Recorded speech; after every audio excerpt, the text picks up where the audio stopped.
İyi günler arkadaşlar. İman ben 13. sınıfın kimya dersinden Suzudanıq. İnşallah hoş berdavamlıq dərsəkədən. Bugün həz edirəm. Birinci bölümə başlayağın Suzudan inşallah. Birinci bölümdə çox xoş, asan bir bölümdür. Umarım xoş geçər bölməkə Suzudan birlikdə. Birinci bölüm çözeltilərdir. Çözeltiler nədir? Bizim həmin şeydə, yəni hər bir özü kimya dediyimizdə kimya yəni həyatdır. Kimya həyati biləsinə deyirlər. Madəm yəni dediyimizdə həyat, yəni həmin şey, ətrafımızda olan hər şey kimyadır. Onlardan biri gəlağın çözeltiler üzərinə. Çözeltiler nədir? Yəni bir neçə maddəni bir-birinə qatsaq biləmizsə olur çözelti. Demirəm karışım yoxsa bir şeyləri. Deyirəm bir neçə maddəni əgər bir-birinə qatışıbsa, demirəm biz qatağın, bir neçə maddə bir-birinə qatışıbsa, qarışıbsa olur çözelti. Onlardan gəlağın indi karışım türlərinə. Deyirəm bir neçə karışım türlərimiz var bizim. Bir homojen, iki heterojen. Homojen nədir, heterojen nədir? Dedik bir homojen, iki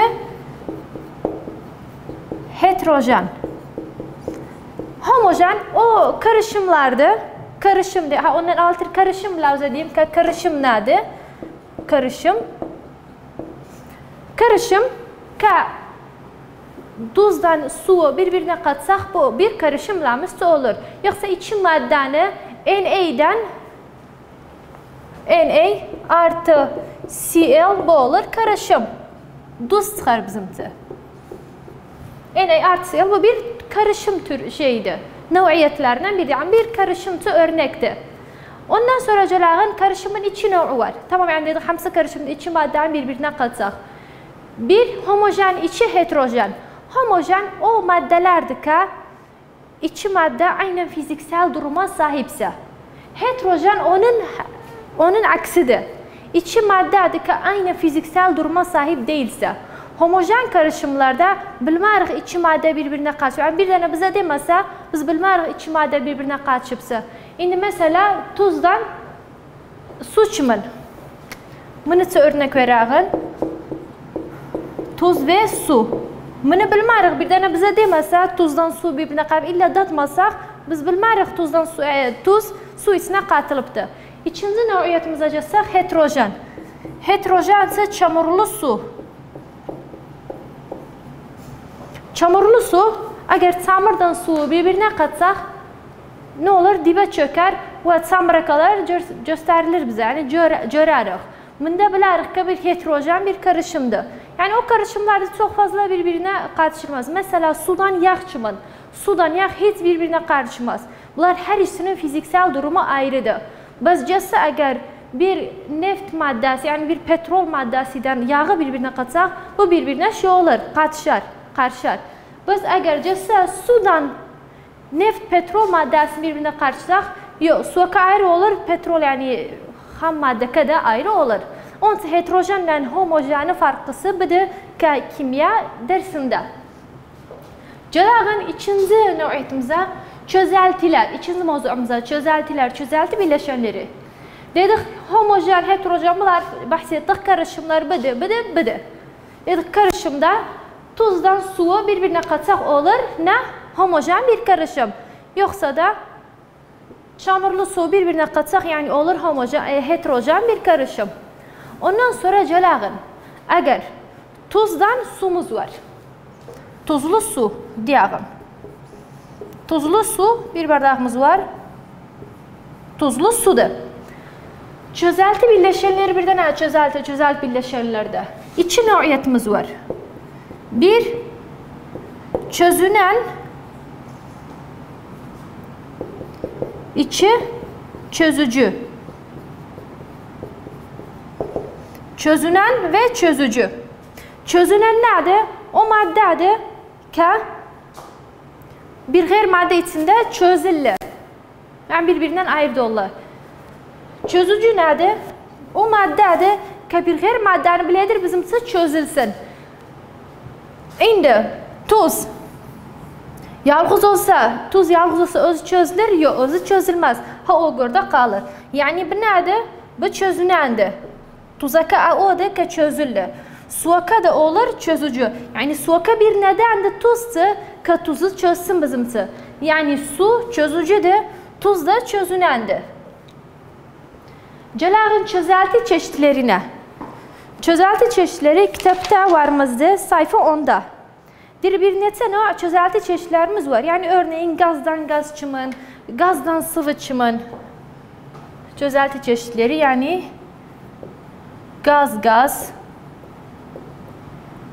gaz sıvı veya sıvı katı. Bunlar çımın indi kitapta sayfa 10'da blavüstü okuyaram. Diri çözülmüş maddenin fiziksel halleri, çözücü maddenin fiziksel halleri örnekte veripti bamıza. Bunu da bir ezber edağın. Diri gazdan gaz, örnekin adı azot içinde oksijen. Yani bu biri çözücüdür, o birisi de çözünen maddedir. Diri gazdan sıvı, su içinde karbondioksit. Suaka dedik çözücüdür, karbondioksit çözünendir. Sıvıdan gaz diri, su içinde alkol. Sıvıdan katı, diri katı gümüş ve kalay içinde sıvı civa amalgam diş dolgusu. Katıdan katı, su içinde şeker. Katıdan katı, su içinde, katıdan sıvı, su içinde şeker. Şekereke katıdır, suaka sıvıdır. Diri katıdan katı, nikel içinde bakır. Monel alışımı. Bir örneğimiz var burada. Ondan altı istirem calim alışma. Alaşım bir maddedir, kaplamızı sert eder. Bir maddeyi sertleştirir. Şimdi örneğin bizim 3 növ altınımız var. Bazarda cidden 3 növ altınımız var.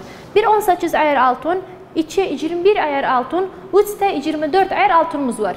Herkes bilir 24 ayar altına o bir altından daha bahadır. Bak iyilik xaraplığın hələ demirəm. Deyirəm daha yani nakit olarak daha bahadır. Nəsə o saf altındır. 24 ayar altın saf altındır. 21 ayara gəlsək, 21 ayarda nəsə ondan daha nakit olarak daha azdır parası. Yani öyle o da iyiydi. Özlerler 21 ayar altın daha hamsinden iyitirdi. 21 ayar altına kamızda hem altınımız var hem de gümüşümüz var. Altın ve gümüş. Burada gümüşeke olur alışım. Nəticə altını biləmizsə biraz sertleştirir.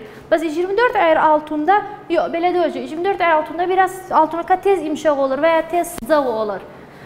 Cəsə 18 ayar altın, 18 ayar altında 3 maddemiz var. Bakırımız var, amit kapaqır da katılır basına. Gümüşümüz de var ve altınımız da var. 3 nevati. Biz şeyimiz veririk 21 ayar altına. 21 ayar altın. Altın ve gümüş orada gümüşeke olur alışım. Alışmak yani nedir? Her bir maddeyi sertleştirir. O maddeni daha bir kuru, daha bir sert haline getirebilir. Yani 24 ayar altında alışımımız yoktu. Biz 21 ayar altında alışımımız var. Gelağın süspansiyonlara. Dördüncü mevzumuz. Süspansiyon. Süspansiyonun tarifini həz edirəm oxuyum bağüstü. Tarifinde ne dirim? Çözücüdeki parçacıklar büyük ise, belirli bir süre karıştırılmayınca çöküyorsa bu durumda karışıma süspansiyon adı verilir. Çözücüdeki parçacıklar büyük ise, belirli bir süre karıştırılmayınca çöküyorsa bu durum karışıma süspansiyon adı verilir. Yani bir çözeltimiz var ise çözeltiye kadar parçacıkları büyük ise bu bir karıştırmasak ya da karıştırdıktan sonra da çöküyorsa yani dibe çöküyorsa veya parçacıkları görürsek bu ne deyilir? Süspansiyon. Bu bizim için olur süspansiyon. Yani parçacıkları büyüktü. Süspansiyonun şeyler nedir? 1000 nanometreden daha büyük. 1000 nanometreden daha büyüktür süspansiyon parçacıkların ebatları. Süspansiyon parçacıkların ebatları 1000 nanometreden daha büyüktür. İkinci mövzumuza gelsək, koloidlər. Koloidlərin tərifini oxuyum bazısı. Nedir? Parçacık ebatları çözeltilerdeki ve süspansiyonlardaki parçacıkların ebatları arasında bulunan karışım koloid adı verilir. Yani hem diri çözelti koloid hem çözeltiden süspansiyon arasındaki parçacıklara koloid adı verilir. Yani ne süspansiyon kadar beyuştu parçacıkları ne de çözelti çimin küçüktü parçacıkları yani görmeyeğin. Yani hiç bilinmesi. Yani mesela örnek koloid ise süt. Süt koloid ise örnekti. Bu parçacık ebatları da birden 1000 nanometre arasındadır. Parçacık ebatları. Blausi tarifinden okuyayım. Parçacık ebatları çözeltideki ile süspansiyonlardaki parçacıkların ebatları arasında bulunan karışım koloidler adı verilir. Çapları 1 nanometre ile 1000 nanometre arasındadır.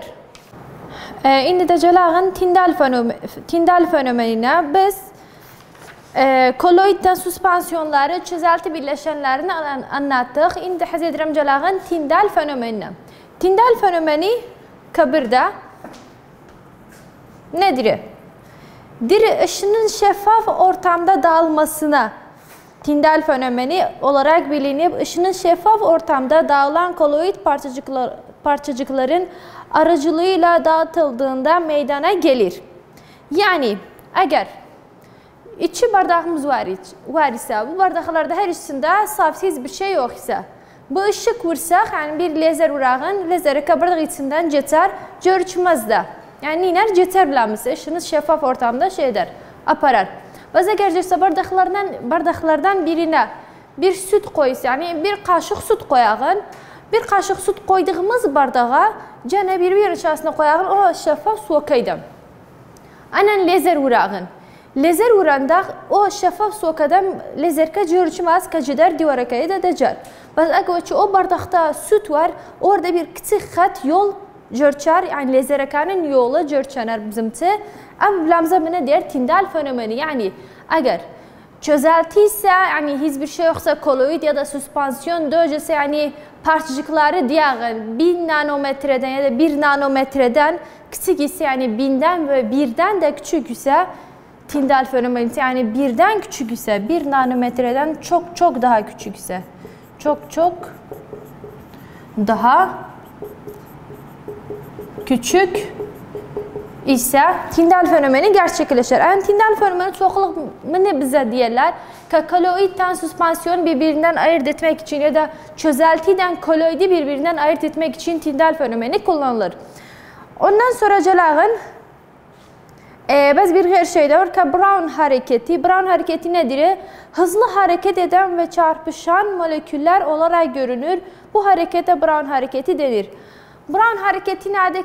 O Kadir lezerek oradan gider divara edecek. O hızlı hareketine biz süt de koysak o yoldan hemen geçer, yani seri bir şekilde bilemizde demez bir de yani şeffaftır, bir de süt var, bir sütlü olan suya kadar daha yavaş geçsin. Yok, hızlı bir şekilde geçiş yapar. Bu geçişe deyilir Brown hareketi.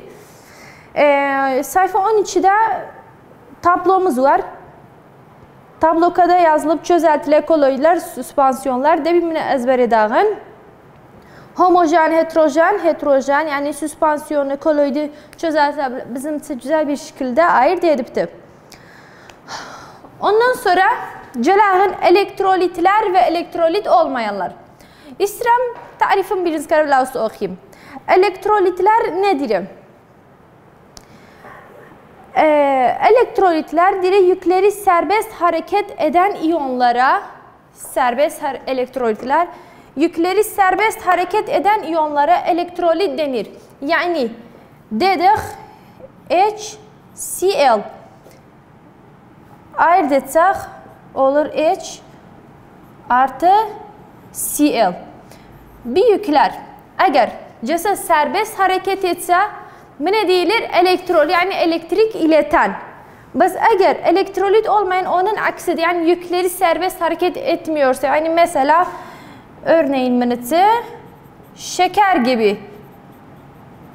Şeker C12, hidrojen 22, oksijen 11. Mine suda çözsək də, yəni suda mini çözsək də, baha özü kimin burada C12, hidrojen 22, oksijen 11 çıxar. Bəs bu olur AQ. Yəni sulu çözelti olur bu. Bəs bu ne olur? İyonlarına ayrılır. Ne içinde? Su içinde. Eğer burada hidroklorik asiti burada su içine koysak hidronyum iyonlarına ayrılır. Yani her birisi yükü serbest hareket eder ve her bir birleşikte iyonlarına ayrıldığında yükleri serbest hareket ediyorsa bu ne deyilir? Elektrolitler. Bəs eğer o elementler, o birleşik elementler iyonlarına ayrıldığında veya ayrılmadığında zaten çoxluq elektrolit olmayanlar iyonlarına ayrılmazlar. Bəs ne olur? Sulu çözelti olur. Sulu çözeltide olanda iyonları serbest hareket etmez. Bu ne deyilir? Elektrolit olmayanlar. Yani elektrik iletmezler. Burada bir sual var. Nedir biləmizə? Diri hidroklorik asit gibi yüksek polariteye sahip elektrolittir. Çünkü suda çözündüğü zaman HCl molekülleri H3O ve Cl iyonlarını oluştururlar. Buna karşılık nötral olan çözünen moleküller içeren çözelti elektrik akımını iletmezler. Yani nötr.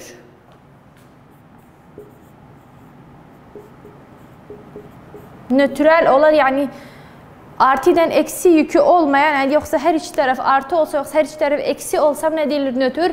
Bir de elektrik akımını iletmez. Sadece bir artı bir eksi iyonlarını ayırsa bu ne deyilir? Elektrik iletenler. Ve bir de birin tekrarı sonuydu. Uygulama birin tekrarında bir yevdə özümüz həll edəğin həmsini bir.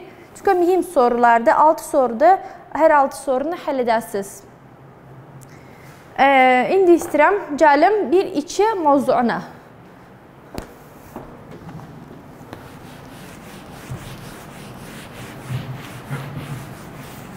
Bir-iki mövzuu çox xoşdur. Bunun tamamlamağı da deyə bilirik.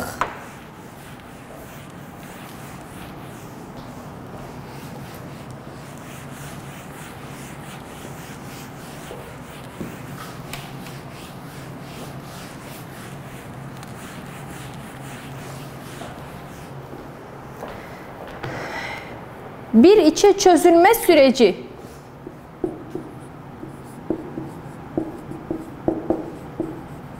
Çözülme süreci.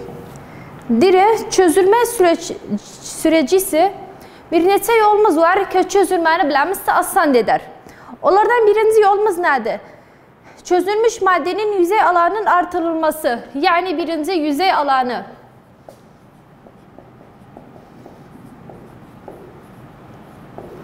Nağda bardağımız olsa, içinde diyağın sumuz olsa, su içine şeker koysak, eğer benim bardak nağda geniş olsa bu su, yani yüzey alanı, nağda yüzey alanı ha belə olsun, yoksa da belə olsun, bu ne deyilir? Yüzey alanı. Burada, eğer bardak geniş olsa, bu daha tez çözülür, ve eğer dar olsa, yani daha küçük olsa, genişliğe göre daha küçük olsa bu çözülme süreci daha yavaş olur. Bunlardan bir çözülme hızını etkileyen nədir? Birinci yüzey alanıdır. Parçacıklar yani iyonlar ve parçacık ve iyonlar veya moleküller daha hızlı hareket ederler veya daha geniş bir şekilde, rahat bir şekilde hareket ederler. Eğer yüzey alanı çok olsa, yani yüzey alanından hız doğru orantılıdır. İkinci şeyimize gelen çözeltinin karıştırılması.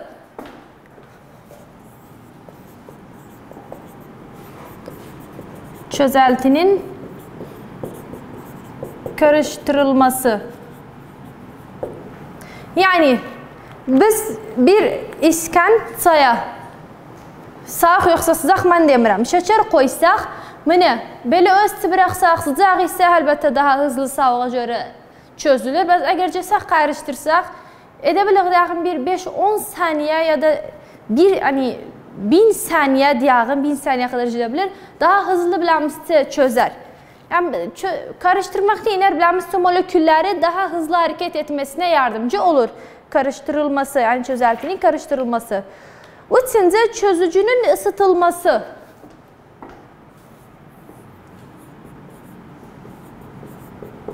Çözücünün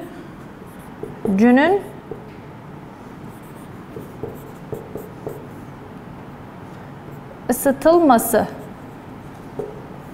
Biz her vakit demişik, ısıtılmak yani moleküllerin hızlı hareket etmesi.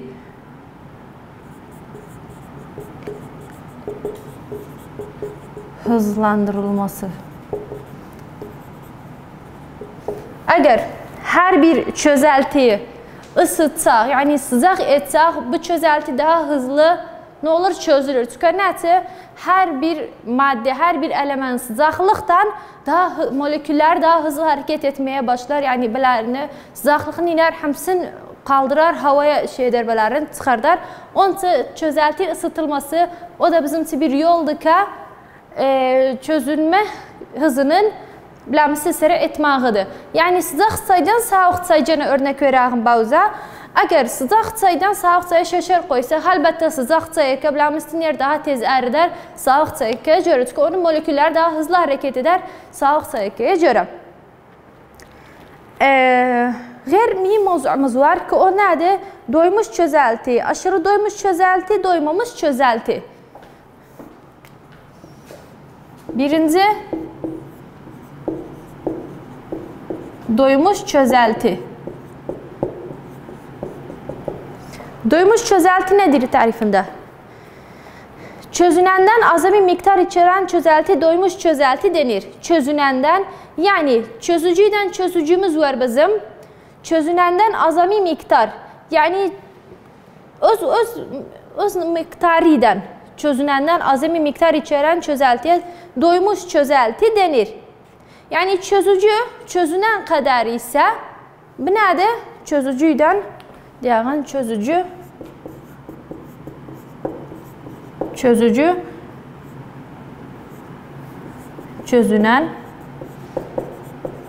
direkt çözünenden azami miktar içeren, yani çözücü ondan daha fazlaysa, yani diğer saydan şeker öz dadında koysak ne deyilir? Doymuş çözelti. Doymamış çözelti nedir? İkinci, doymamış çözelti. Bir de diğeri çözünen daha bevucu olur çözücüden. Yani daha az içeren, doymamışın tarifini oxuyağın. Aynı koşullarda doymuş çözeltideki miktarda daha az miktar sahip çözülmüş madde içeren çözelti doymamış çözelti denir. Yani çözülmüş madde çözücü eder, yani çözülmüş madde, yani tamam. Çözünen daha az ise çözücü miktar içinde ne deyilir? Doymamış çözelti. Aşırı doymuş çözelti nedir? Aşırı doymuş çözelti, supersaturated solution. Aynı koşullarda doymuş çözeltideki miktardan daha fazla miktara sahip çözülmüş madde içeren çözelti olarak tanımlanır. Çözülmüş madde. Üçüncü, aşırı doymuş çözelti nedir? Aynı doymuş çözelti, aynı koşullarda doymuş çözeltideki miktardan daha fazla miktara sahip çözülmüş madde içeren, yani daha fazla çözülmüş. Burada çözünen daha fazlaysa çözücüden. Çözücü. Bu ne olur? Aşırı doymuş çözelti olan çözünen daha fazlaysa çözücüden. Bu olur aşırı doymuş çözelti. Doymuş çözelti nedir? Çözünen daha az ise çözücüden. Yani çok fazla az ise bu olur doymamış çözelti. Birincimiz neydi? Doymuş çözelti dedik. Çözünenle çözücü aynı miktarda ise bu ne olur? Doymuş çözelti. Eğer sual cevabımız dese bir maddeyi necə edə bilirik aşırı doymuş çözelti deyərək, əgər çözünəni fazla etsək, yəni deyəğən asetik asit su içində asetik asiti daha fazla etsək, bir də əgər asetik asit olur çözünən, çözücü olur suaka, o zaman asetik asitakanı, yəni CH3COOH-i inəsək daha fazla etsək olur aşırı doymuş çözelti. Ondan sonraki mevzuumuza gələk. Polar olmayan çözücüler bekleyebilir misiniz? Tamam, başka sıvılarda çözümler. Ondan evveldir ki karışan sıvılardan karışmayan sıvılarımız var. Bir, karışan sıvılar. Karışan sıvılar. İçe karışmayan sıvılar.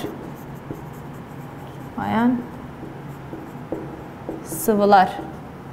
Karışan sıvılar, karışmayan sıvıları herden anlarıq indi. Bizim benzer benzeri çözer bir kuralımız var. Benzer benzeri çözer. Bu bir mühim kuraldır. Benzer benzeri çözer kural nedir? Yani o birleşik elementler polar ise ha polar maddede çözülerler. O birleşik elementler apolar ise apolarda çözünenler. Şimdi diyelim benzinden su.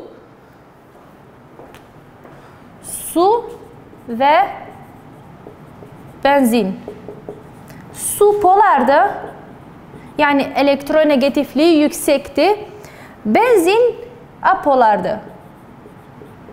Yani elektronegatifliği azdı. Eğer polardan apolar olsa bu benzer benzeri çözer kuralına uymaz. Bu eğer apolardan apolar olsa bu benzer benzeri çözer. Yani benzinle aseton çimin. Asetonla benzin nedir? Her ikisi apolardı.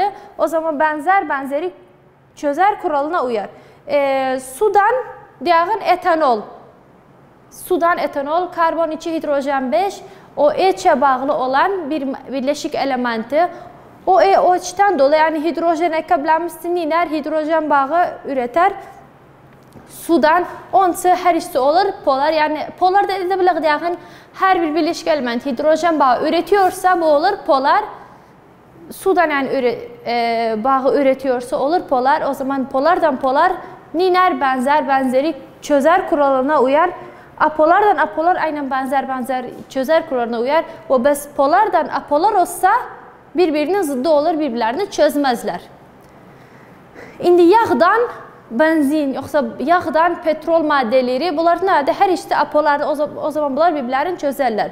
Bes su o maddelerdir ki öz içimin polar olsunlar, aynen birbirlerini çözerler.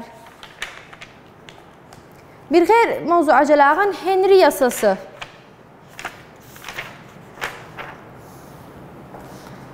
Bir de yazağın Henry yasasını. Henry yasası. Henry yasası nedir? Gazların sıvılardaki çözünürlüğü gazın sıvı üzerindeki kısmi basıncı ile doğru orantılıdır. Gazların sıvılardaki çözünürlüğün gazın sıvı üzerindeki kısmı basıncı ile doğru orantılıdır. Yani nağda gazın yüzey alanında nağda basıncımız çox ise nedir? Gazın sıvılardaki çözünürlük, yani çözünürlük orada hızlı olur. Yani nağda basıncımız çox ise basınç şeyimiz çox ise orada çözünürlük çox olur. Nağda da basıncı az ise yani hava şeyi yok ise havası qalmayıbsa bu ne olur? Çözünürlüğü az olur. Yani deyəğin bir dəbə kolanca atırağın. Bu dəbə kola hamısı gazdır. Deyir gazlar, demirik sıvı ya da katılarda deyir gazların. Yani bu kolada başına kadar doldurağın. Bunu çarxalasaq, çarxalayanda edebilir yani içindeki CO2 şeyleri, gazları serbestçe kapağın arasında çıxsın. Yoksa da çözünsün öz içinde yok. Bu eğer cəsək biz başına kadar doldurmasak, bu kitabda sayfa 21'de resim var. Eğer doldurmasak, yani basıncı az olsa, bu ne olur? Yani basıncı az olsa derken çok şey olmasın. Gazın sıvılardaki çözünürlüğünde diri gazın sıvı üzerindeki kısmi basıncı ile doğru orantılı. Yani çok olsa tez çözülür, az olsa gec çözülür. Bu nedir? Kablamız anladır. Ondan sonra kabarmamız var. Kabarma nedir?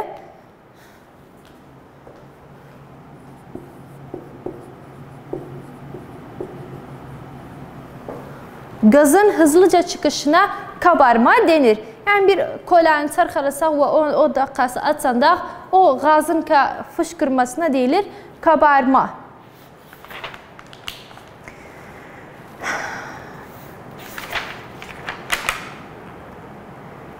Çözelti ısısı. Burada bir tarifimiz de var. Çözelti ısısı. Baxaq, çözelti ısısı nədir? Diri çözünen maddeden belirli miktarını çözüldüğünde emdiği veya dışarıya verdiği enerjiye çözelti ısısı denir. Diri çözünen madde, yani diri bir madde çözülüyorsa emdiği veya dışarıya verdiği enerjiye çözelti ısısı denir. Yani buz ne olur? Buz erimakçı yazdan bir sıcaklığa ihtiyacı var. Ve sıcaklıkta ihtiyacı olanda ne olur? Yani yazdan bir enerji ihtiyacı var. Yani yazdan enerji alır ve o sıcaklığını verir. Yani ne olur? Buz egzotermik olur. Ve eğer su olsa buz, bu ne olur? Su yazdan aynen bir enerji alır. Buz olmağı için de o sıcaklığını verir. Yok, buz endotermikti, su egzotermikti. Sıcaklığını verir, hatta olsun buz, o da sıcaklığını alar, hatta erisin. Yani endotermik olur buz. Dur burada yazağın. Buz endotermik, yani sıcaklık alar, hatta olsun su. Su da egzotermik. Egzotermik, hatta yani sıcaklığını verir, hatta olsun buz. Ve su yazdan bir enerji alar. Buz da aynen yazdan bir enerji alar. Bu da bir iki bölümün tekrarı sonuydu. İnşallah gelen deriz bir üç bölümünü tamamlarıq.